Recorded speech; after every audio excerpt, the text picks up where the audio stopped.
Good morning, student. In previous class, we have seen the theory of demand. In this chapter, we have already seen individual demand and market demand.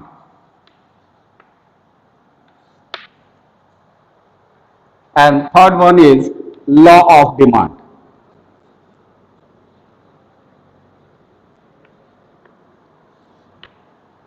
Okay.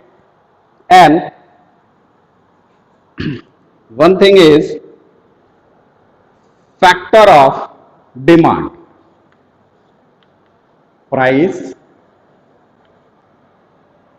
of related goods, taste and preference, income,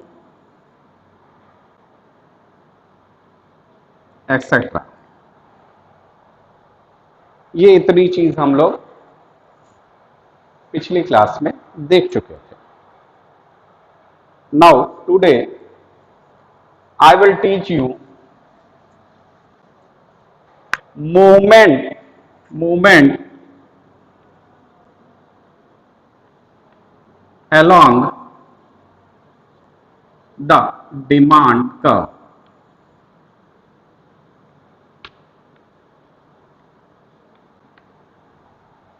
Okay, what is movement along the demand curve? Now I will explain it through the graph.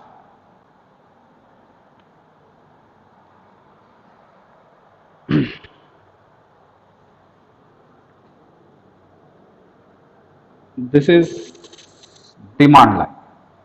ये demand line straight क्यों होता है और ये ऐसे क्यों होता है? तो इसके पीछे है कि डीएमयू एप्लीकेबल होता है, लॉ ऑफ डीएमयू एप्लीकेबल होता है, एमआरएस एप्लीकेबल होता है. ये हमारा सिलेबस में नहीं है, इसलिए इसको पढ़ने की जरूरत नहीं है. बस एक क्वेरी है कि क्यों वो स्ट्रेट होता है. तो लॉ ऑफ डीएमयू और एमआरएस के कारण. ठीक है, एमआरएस जब इक्वल होएगा, कांस्टेंट रहेगा, तो हमारी जो भी कर्व बनेगा वो स्ट्रेट कर्व होएगा. क्लियर है? अब आते हैं movement along the demand curve क्या कहता है. हमारा ये डिमांड है, डिमांड कर्व है. इस डिमांड कर्व पे ओ एक्स एक्स पे क्वांटिटी है, ओ वाई एक्सिस पे प्राइस है. क्लियर है? अब इसमें इतनी प्राइस है तो हमारी डिमांड क्वांटिटी कितनी हो रही है? इतनी हो रही है. अगर प्राइस हमारा कम हो जा रहा है तो हमारी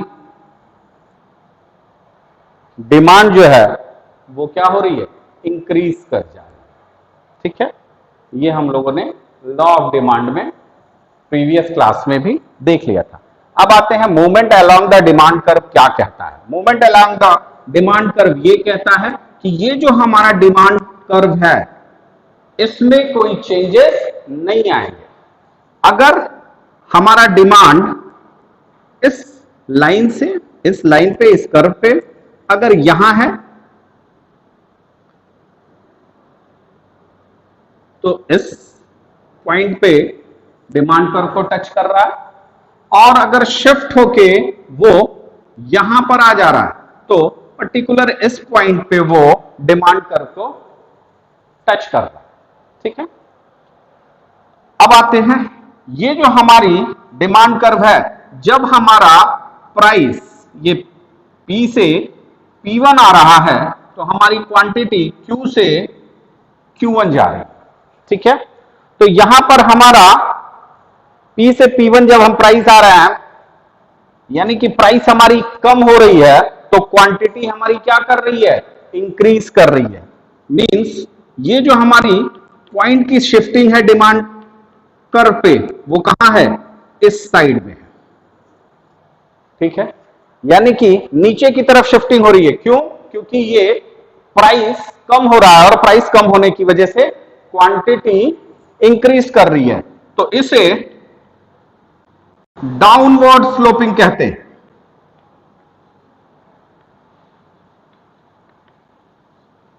क्लियर है? और डाउनवर्ड स्लोपिंग में हो क्या रहा है, प्राइस डिक्रीज कर रही है तो क्वांटिटी क्या हो रही है, इंक्रीज कर रही है, यानी कि इसमें क्या हो रहा है, एक्सटेंशन हो रहा है, तो इसे एक्सटेंशन कहते हैं। यही movement along the demand curve, यानी कि ये डिमांड कर्व हमारे कहीं नहीं जा रही है, इसी डिमांड कर्व पर हमारी जो डिमांड है उसका पॉइंट जो है वो इधर उधर मूव कर रहा है। जब वो नीचे की तरफ मूव करेगा, ठीक है, तो वो डाउनवर्ड स्लोपिंग कहलाएगा और इसे एक्सटेंशन कहते हैं। एक्सटेंशन किस चीज का हो रहा है, क्वांटिटी का एक्सटेंशन हो रहा है। क्लियर है?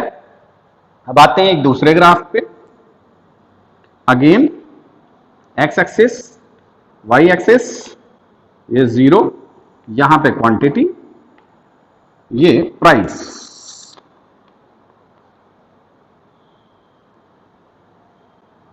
ये है, यहां पे हमारी Q1 है, यहां पे हमारा Q है, ये P1 है, ये P है, ये एक पॉइंट ये। अब पहले हमारी प्राइस P1 थी तो क्वांटिटी Q1 था, प्राइस हमारी और इंक्रीज करी और इंक्रीज करके कहां पहुंच गई, P पे पहुंच गई, तो हमारा जो क्वांटिटी था वो प्राइस की वजह से, क्योंकि हमने बताया था आपको प्रीवियस क्लास में कि प्राइस और डिमांड में क्या होता है, इनवर्स रिलेशन होता है, अपोजिट रिलेशन होता है। क्लियर है? जब प्राइस इंक्रीज करेगा तो डिमांड डिक्रीज करेगा, लेकिन इसमें एक कंडीशन क्या थी कि प्राइस के अलावा जो भी फैक्टर हैं डिमांड के वो क्या होंगे, रिमेन कांस्टेंट होंगे। क्लियर है? तो यहां पर लॉ ऑफ डिमांड के कारण प्राइस जब इंक्रीज कर रहा है तो डिमांड क्या हो रहा है, डिक्रीज कर रहा है। भाई यहां पर भी दिख रहा है, प्राइस यहां पर P से P1 से P चला गया, यानी कि इंक्रीज करा, तो हमारा क्वांटिटी डिमांड क्या हुआ, Q1 से Q आ गया। क्लियर है? तो यहां पर क्या हो रहा है, यहां पर इस पॉइंट से हमारा जो पॉइंट है वो शिफ्ट करके यहां चला जा रहा है। इट मींस ये इधर की तरफ शिफ्टिंग कर रहा है, शिफ्ट नहीं कर रहा है, मूव कर रहा है। क्लियर है? तो ये जब नीचे से ऊपर की तरफ मूव करेगा तो इसे अपवर्ड स्लोपिंग कहा जाएगा। क्लियर है? और इसमें हो क्या रहा है, इसमें कॉन्ट्रैक्शन हो रहा है, यानी कि क्वांटिटी हमारी क्या हो रही है, कम हो रही है, तो इसे अपवर्ड स्लोपिंग या कॉन्ट्रैक्शन बोला जाता है। क्लियर है? यानी कि डिमांड कर्व पर जब हमारा डिमांड का पॉइंट अप्स एंड डाउन होता है तो उसे ही movement along the demand curve कहते हैं। क्लियर है? और जब ये अप होएगा तो अपवर्ड स्लोपिंग या कॉन्ट्रैक्शन बोला जाएगा, और जब ये डाउन की तरफ होएगा तो इसे डाउनवर्ड स्लोपिंग या एक्सटेंशन बोला जाएगा। एक्सटेंशन मींस फैलाव, कॉन्स्ट्रक्शन मींस सिकुड़ना। क्लियर है? तो यहां पर क्या है, हमारी जो डिमांड है वो कम हो रही है, डिक्रीज कर रही है, और इसमें डाउनवर्ड स्लोपिंग में क्या हो रहा है कि हमारी जो डिमांड है वो एक्सपैंड कर रही है, एक्सटेंड हो रही है। तो ये जो डिमांड है वो एक्सटेंड और यहां पर कॉन्ट्रैक्शन हो रहा है। What's reason behind that? तो there is only one reason, और वो क्या है, वो है प्राइस फैक्टर। प्राइस फैक्टर के कारण ही हमारा जो डिमांड कर्व है वो मूव करता है अपवर्ड एंड डाउनवर्ड की तरफ। क्लियर है? यानी कि प्राइस फैक्टर के अलावा जो भी फैक्टर हमारे डिमांड के हैं वो क्या है? कांस्टेंट होंगे, तो हमारा मूवमेंट अलोंग कर्व में डाउनवर्ड स्लोपिंग और अपवर्ड स्लोपिंग होएगी। क्लियर है? ओके, अब आते हैं नेक्स्ट टॉपिक पे कि प्राइस से हमारे डिमांड पे क्या इफेक्ट पड़ता है। क्या हमारे डिमांड का सिर्फ एक ही फैक्टर है और वो है प्राइस? नहीं, प्राइस के अलावा भी प्राइस एंड रिलेटेड गुड्स भी था। ठीक है, तो अगर प्राइस हमारा कांस्टेंट है, इसके पहले क्या था कि प्राइस वेरी कर रहा था और अदर जो फैक्टर थे वो कांस्टेंट थे। अब यहां पर हम प्राइस को कांस्टेंट रख रहे हैं और सिर्फ एक factor, price of related good, ये वेरी करेगा। प्राइस और इसके अलावा जो भी फैक्टर हैं वो कांस्टेंट रहेंगे, तो फिर हमारे डिमांड पे क्या इफेक्ट होएगा? क्लियर है? तो प्राइस ऑफ रिलेटेड गुड्स में जब वेरिएशन आएगा तो इसमें दो टाइप का वेरिएशन आएगा।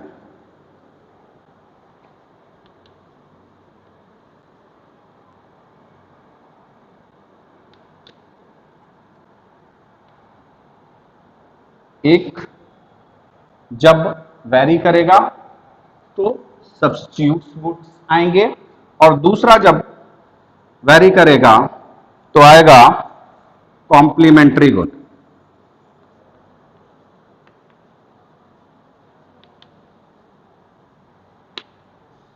क्लियर है? ये सब्स्टिट्यूट गुड क्या होते हैं और ये कॉम्प्लीमेंट्री गुड क्या होते हैं? तो सब्स्टिट्यूट गुड वो कहते हैं जिसमें किन्हीं दो गुड्स में वो एक के स्थान पे दूसरे को यूज किया जा सके। ओके,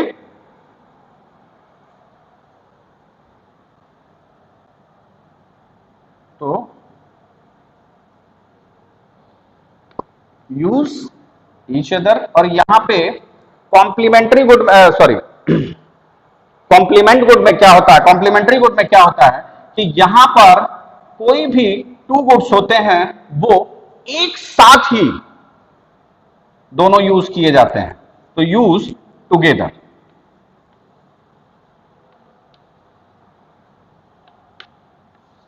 क्लियर है? अब आते हैं सब्स्टिट्यूट गुड्स को, पहले देख लेते हैं सब्स्टिट्यूट गुड क्या होते हैं। एक्स एक्सिस, वाई एक्सिस, ओ एक्सिस। जैसे फॉर एग्जाम्पल अपने बुक के एग्जाम्पल को ले लें तो टी एंड कॉफी, ये दोनों सब्स्टिट्यूट गुड हैं। यानी कि अगर हम टी का यूज करेंगे तो कॉफी का यूज नहीं करेंगे, और अगर हम कॉफी का यूज करेंगे तो टी का यूज नहीं करेंगे। यानी कि दोनों एक दूसरे के जगह पे यूज किए जा सकते हैं, यानी कि use with each other. Clear है? तो यहां पर आते हैं कि ये टी और कॉफी का यूज करते हैं हम, तो इस पे हमारी डिमांड पे क्या फर्क पड़ेगा? तो डिमांड पे फर्क ये पड़ेगा कि अगर टी की प्राइस इंक्रीज करती है तो कॉफी का डिमांड भी इंक्रीज कर जाएगा, और अगर टी की प्राइस डिक्रीज करती है तो कॉफी का डिमांड भी डिक्रीज कर जाएगा। ठीक है? ये क्यों हो रहा है भाई?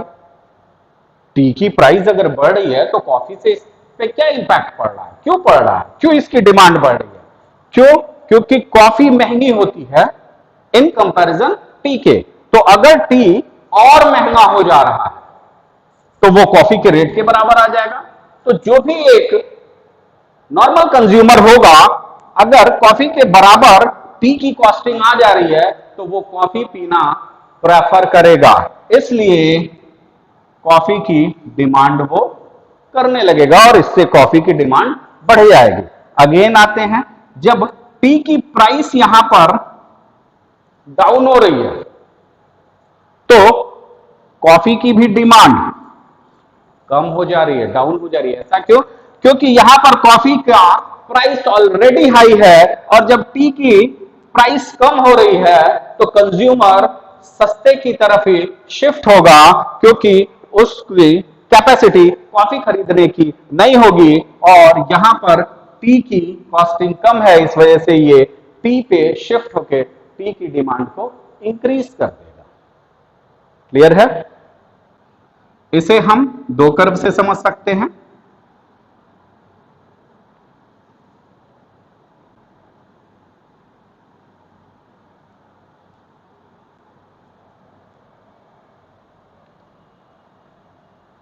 यहां पे लिख दिया कॉफी, यहां पे लिख दिया टी।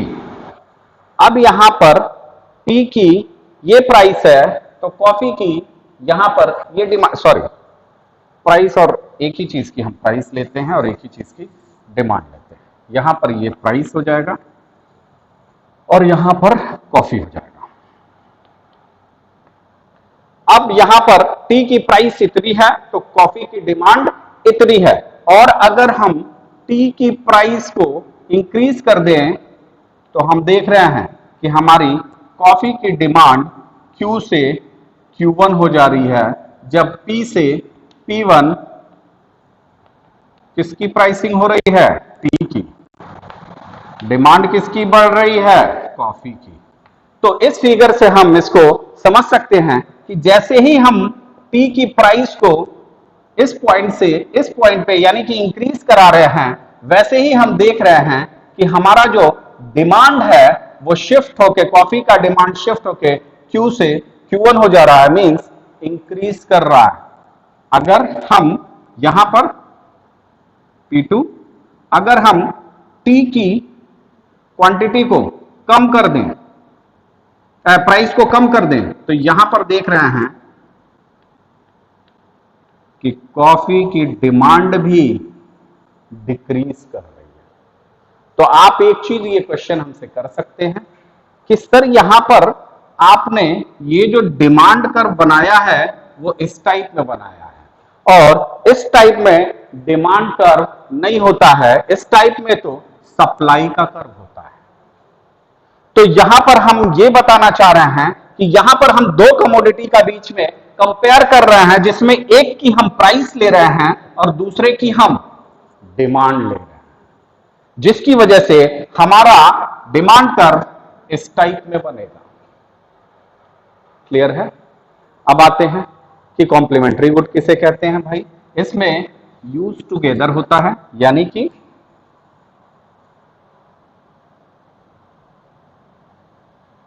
बाइक और पेट्रोल ये दोनों एक साथ यूज किए जाते हैं। बाइक होएगी तो उसमें पेट्रोल पड़ेगा। ठीक है?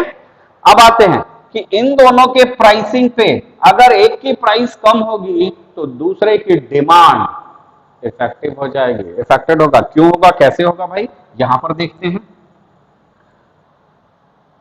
आते हैं, अगर पेट्रोल का प्राइस इंक्रीज करता है, बहुत ज्यादा हो जाता है, तो बाइक की डिमांड लोग कम करने लगेंगे, और अगर पेट्रोल की प्राइस कम होती है तो बाइक की डिमांड बढ़ जाएगी।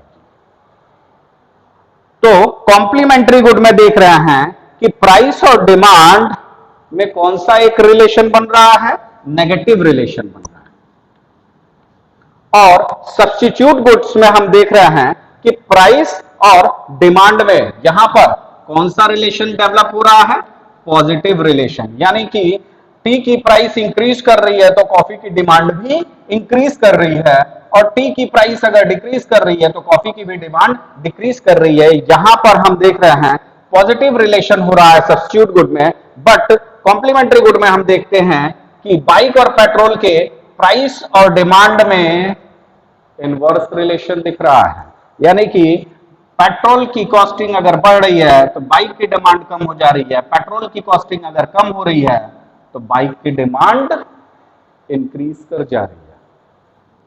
कॉम्प्लीमेंट्री गुड का यहां पे ग्राफ ये होगा। ओ एक्सिस पे, ओ एक्स एक्सिस पे बाइक है, ओ वाई एक्सिस पे प्राइस ऑफ पेट्रोल है। यहां पर हम देख रहे हैं कि जब पेट्रोल की प्राइस इस पोजीशन पे है तो बाइक की डिमांड क्यू पे है, बट जैसे ही पेट्रोल की प्राइस पी से P1 हो रही है, इट मीन्स इंक्रीज कर रही है, वैसे ही बाइक का डिमांड Q1 से Q हो जा रहा है। तो यहां पर कॉम्प्लीमेंट्री गुड में डिमांड और प्राइस के बीच में इनवर्स रिलेशन होता है और सब्स्टिट्यूट गुड में प्राइस और डिमांड के बीच में पॉजिटिव रिलेशन होता है। क्लियर है? ये हो गया प्राइस ऑफ रिलेटेड गुड्स। अब आते हैं कि नेक्स्ट हमारा जो फैक्टर है वो इनकम फैक्टर है। इनकम फैक्टर को हम Y से डिनोट करते हैं, यानी कि हमारा जो डिमांड का इनकम फैक्टर है वो वैरी करेगा और इसके अलावा जो भी है वो प्राइस PX हो, PR हो, टेस्ट एंड प्रेफरेंस हो, ये क्या होंगे? रिमेन कांस्टेंट होंगे। क्लियर है? तो हमारा डिमांड कैसे होगा? तो हमारी इनकम जो होती है, इनकम से हमारे डिमांड पे जो फर्क पड़ता है उसमें टू टाइप्स के गुड आते हैं। एक नॉर्मल गुड्स और दूसरा इंफीरियर गुड्स। क्लियर है? अब जैसे ही किसी भी कंज्यूमर की इनकम बढ़ती है वैसे ही वो, पहले यहां पे नॉर्मल गुड्स और इंफीरियर गुड्स को समझ लें तब ये आसानी से समझ में आएगा। इंफीरियर किसे कहते हैं और नॉर्मल किसे कहते हैं? कोई भी गुड्स इंफीरियर अपने आप में नहीं होता है, वो कंपैरिजन में उसे इंफीरियर कहा जा सकता है और किसी भी गुड्स को कंपैरिजन में ही नॉर्मल कहा जा सकता है। मींस जैसे आज हमारे पास बहुत कम इनकम है, तो कम इनकम की वजह से हम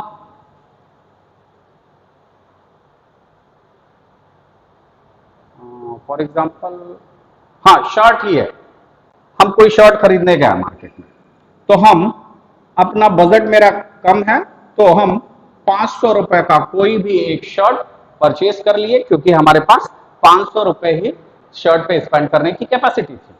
लेकिन हमारी इनकम इंक्रीज की तो फिर हमारा शर्ट खरीदने का जो कैपेसिटी था वो भी इंक्रीज कर गया और अब हम 1500 का शर्ट खरीदेंगे तो 1500 में हमें एक कोई अच्छी कंपनी का शर्ट मिलेगा, थोड़ा सा उसका लुक अच्छा होगा, शाइनिंग अच्छी होगी, तो हम कहेंगे कि ये ब्रांडेड शर्ट है। और इसके पहले जो हम 500 में खरीदे थे वो नॉन ब्रांडेड था। अब हमारी इनकम जैसे ही बढ़ी, ये 500 रुपए वाला जो शर्ट था वो हमारे लिए इंफीरियर गुड हो जाएगा और जो 1500 का हमारा शर्ट था वो हमारे लिए नॉर्मल गुड हो जाएगा। तो कोई भी गुड अपने आप में इंफीरियर नहीं होता है, कोई भी गुड अपने आप में नॉर्मल नहीं होता है, वो कंपैरिजन में इंफीरियर होता है और कंपैरिजन में ही नॉर्मल होता है। क्लियर है? अब यहां पर हम आते हैं, तो अगर किसी कंज्यूमर की इनकम पहले कम है तो वो इंफीरियर गुड को परचेज करेगा और जैसे ही उसकी इनकम बढ़ेगी वो इंफीरियर गुड से शिफ्ट होकर नॉर्मल गुड पे आ जाएगा, यानी कि वो नॉर्मल गुड्स की डिमांड्स ज्यादा करने लगेगा। क्लियर है? तो यहां पर हम क्या एक रिलेशन देख रहे हैं कि इनकम से, जैसे इनकम नॉर्मल थी तो वो इंफीरियर गुड की डिमांड ज्यादा कर रहा था, बट जैसे ही उसकी इनकम और इंक्रीज करी वैसे ही वो इसकी इंफीरियर गुड की डिमांड को कम कर देगा और नॉर्मल गुड्स के डिमांड को इंक्रीज कर देगा। क्लियर है? तो यहां पर क्या चीज शो कर रहा है, यहां पे ये शो कर रहा है कि इनकम के वैरी करने से भी डिमांड पर फर्क पड़ता है। जैसे प्राइस के वैरी करने पर डिमांड पे फर्क पड़ता था, प्राइस ऑफ रिलेटेड गुड्स के वैरी करने पर हमारे डिमांड पे फर्क पड़ता था, वैसे ही इनकम भी डिमांड का एक फैक्टर है और इसके भी वैरी करने से हमारे डिमांड्स पे फर्क पड़ेगा। क्लियर है? तो अगर हमारी इनकम कम होगी तो हम डिमांड कम करेंगे और हमारी इंफीरियर गुड की डिमांड कम करेंगे। जैसे ही हमारी इनकम इंक्रीज करेगी हम नॉर्मल गुड पे शिफ्ट हो जाएंगे और इंफीरियर गुड की डिमांड कम कर देंगे। क्लियर है? तो ये है इनकम के साथ हमारा डिमांड का क्या रिलेशन होता है, प्राइस ऑफ रिलेटेड गुड्स के साथ हमारा डिमांड के साथ क्या रिलेशन होता है, प्राइस के साथ हमारा डिमांड का क्या रिलेशन होता है, ये इस लेक्चर में हमने समझा। इसमें किसी को कोई दिक्कत हो तो वो पूछ सकता है। Thank you class.